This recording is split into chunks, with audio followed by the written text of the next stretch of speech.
Good. Uh, okay, we did treatment, detection, varies. Importance of early detection versus late detection. Does that always depend, give you the results of whether the person lives or dies, or Yeah, again, science is not 100%, medicine is not 100%. But if you look at the numbers, though, the earlier that we can detect it, and a tumor, and the better the outcome. And if you can think about it, as if it's a cancer cell growing, and if it's small, and then it keeps growing, it gets bigger and bigger, it sort of gains momentum.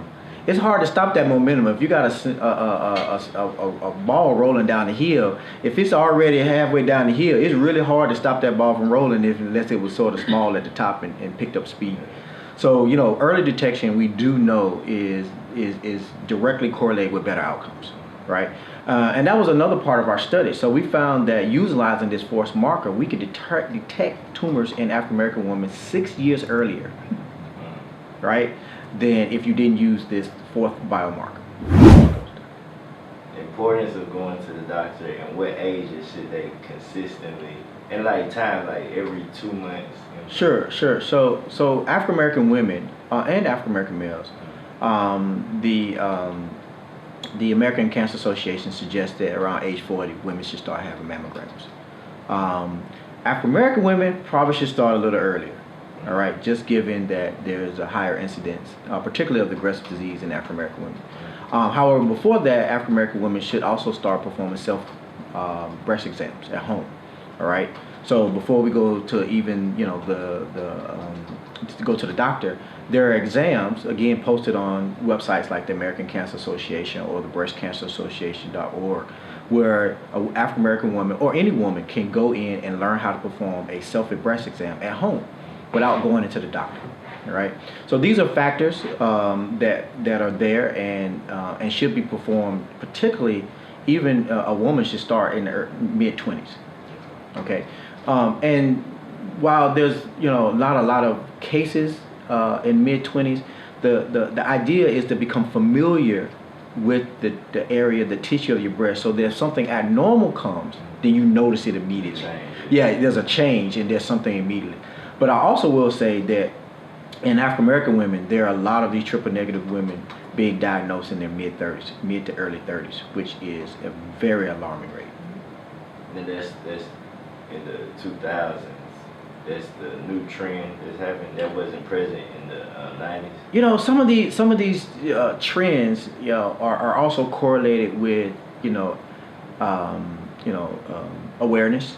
All right, mammograms being mandatory, covered by insurance.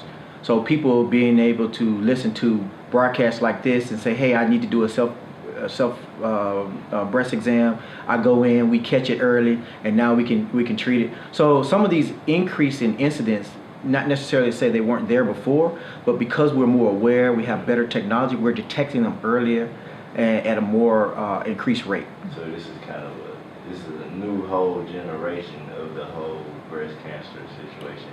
So you can't rely on stats from the 90s because... Right. So when you look at the stats, we see increases in breast cancer incidence correlate with new interventions or new technology that has been developed to help detect it. So we do see that in both in prostate and breast cancer. Okay. Yeah. Sure. So androgen is just basically testosterone. Okay. So it's the receptor for testosterone. Okay. Estrogen is another hormone, and the estrogen receptor is the receptor for it. And progesterone is just a third hormone. Okay. So these are all hormones that regulate primarily your secondary sex characteristics that make us men and women. Estrogen makes a woman a woman. Testosterone makes a man, makes you have a beard, grow hair, Adam's apple. and so these are secondary sex characteristics that also drive tumor progression when cancers develop. Okay. Cancer subtype, just one more time, sure, so people understand. Yeah, they're just a subtype of variation of this expression or absence of expression of these hormone markers, right? So if a patient comes in with estrogen receptor positive tumor, right? So that's one subtype. But if that patient is estrogen receptor negative, it's a different subtype. All right? Because we treat those patients differently. So there are therapies to block the estrogen from driving the tumor, making it more aggressive. So we treat that patient with an estrogen inhibitor if that patient has estrogen receptors present. But if that patient doesn't have estrogen receptor present, we don't use an estrogen inhibitor because it won't work, because it's not there. So you have to use another form of therapy. That's why we classify them in the subtype. And the subtype is just there to better treat the patient, to better understand what treatment should work and which one shouldn't.